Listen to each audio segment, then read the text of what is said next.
Salut, c'est Luc, bienvenue dans cette nouvelle vidéo. Aujourd'hui, je vais vous parler de l'écoute active. Alors, qu'est-ce que réellement l'écoute active? Puisque ça a l'air un peu comme ça bizarre, puisque a priori, l'écoute, quand on écoute, on est passif. Et là, on parle d'une écoute active. Donc, ce qu'on pourrait dire, en fait, c'est qu'il faut activement écouter. Voilà, si on peut expliquer de manière plus rationnelle le concept, à savoir que le principe consiste à être complètement disponible pour écouter son interlocuteur. Et l'objectif, c'est évidemment de le laisser parler et de l'écouter jusqu'au bout sans le couper. Pourquoi? Pour créer tout simplement un climat de confiance. Parce que s'il y a confiance, à partir de là, l'interlocuteur va livrer ses émotions, puisque c'est aussi le principe de l'écoute active, hein, qui consiste à ce que les gens en fait vident un peu leur sac, hein, et ils disent tout ce qu'ils ont sur le cœur et s'expriment complètement voilà, sans restriction et sans se mettre de barrières psychologiques. C'est complètement l'objectif de cette démarche. Donc quand on parle d'écoute active, celui qui écoute, il doit respecter impérativement plusieurs critères.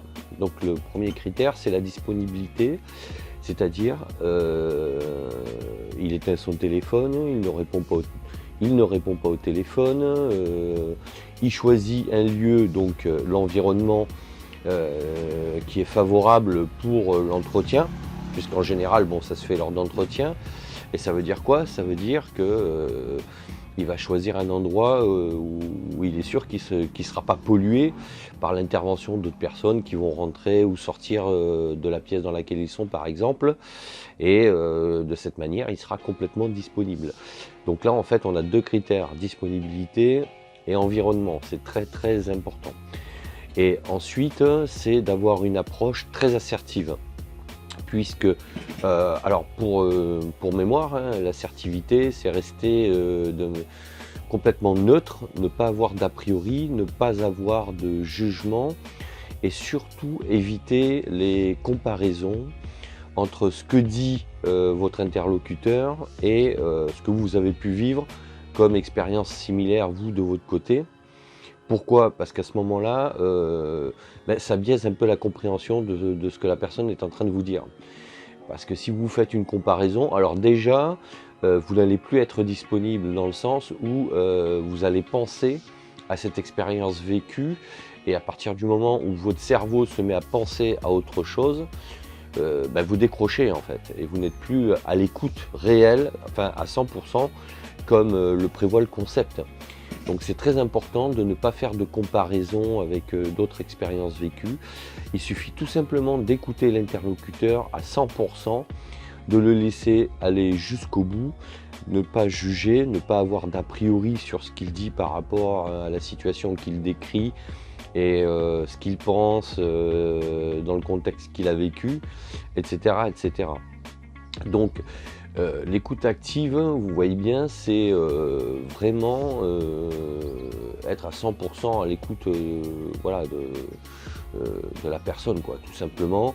Mais voilà, pour que ça se fasse, il faut que ça soit fait dans un contexte. Alors, quand je parle d'un contexte favorable, faut aussi pouvoir donner la possibilité à l'interlocuteur de choisir éventuellement son contexte. Cela dit, en général, comme le principe consiste à exprimer ses émotions, on n'aime pas forcément le faire devant d'autres personnes. Donc si vous faites ça devant une machine à café, par exemple, où d'autres personnes peuvent venir et éventuellement écouter ce qui se dit, ça va le mettre mal à l'aise. Et à partir de là, vous allez casser le schéma de communication entre vous deux. Donc ça peut se faire, mais avec une garantie que derrière, vous n'allez pas être dérangé. Parce que ce contexte va le rendre plus à l'aise, mais voilà, faut pas qu'il y ait d'éléments perturbateurs qui viennent ensuite mettre en inconfort voilà, la personne que vous devez écouter tout simplement. Donc, et surtout, c'est laisser parler la personne, ne pas l'interrompre.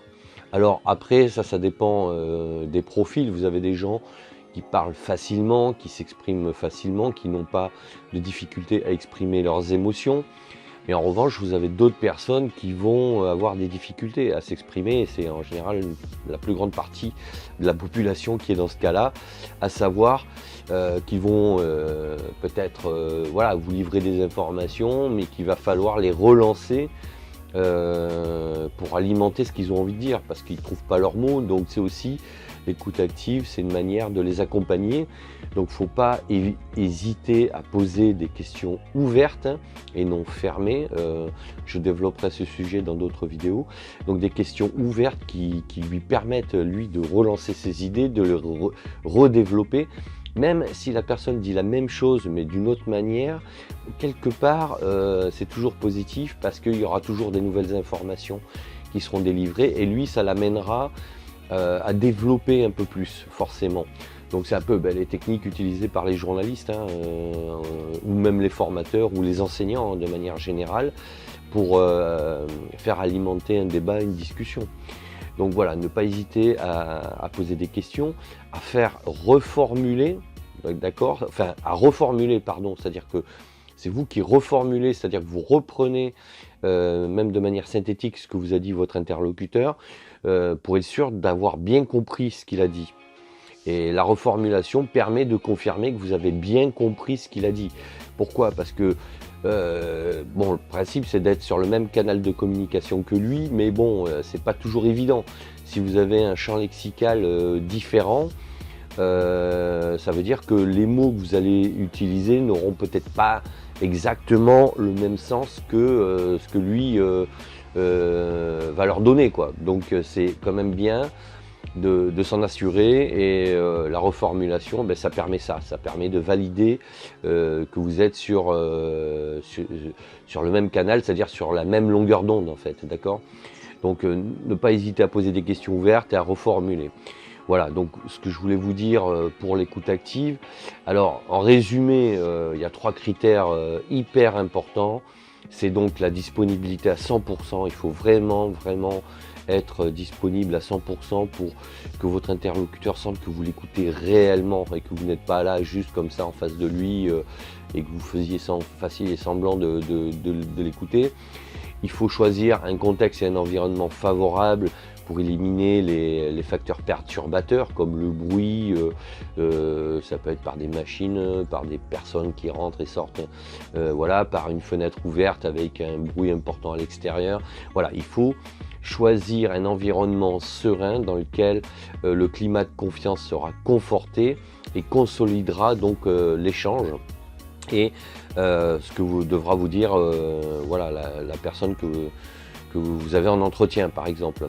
Donc, et ensuite, l'assertivité, c'est très important, c'est-à-dire avoir un comportement neutre, sans jugement, pour éviter, vous, de vous brouiller l'esprit avec d'autres cas que vous auriez connus par le passé, et faire des comparaisons qui en fait biaiseraient l'entretien complètement, puisque bon, chaque cas a ses particularités, ses problématiques, et voilà, si vous entamez cette démarche d'écoute active, il ne faut surtout pas faire de comparaison et avoir un a priori sur ce qui va être dit. Voilà, donc c'est tout ce que je voulais vous dire sur ce sujet. De toute façon, je vous mets l'article en bas de la vidéo, vous pouvez aller le lire, vous aurez tous les détails. Et n'hésitez pas donc à faire des commentaires, liker et surtout commenter, ça m'intéresserait de savoir ce que vous en pensez.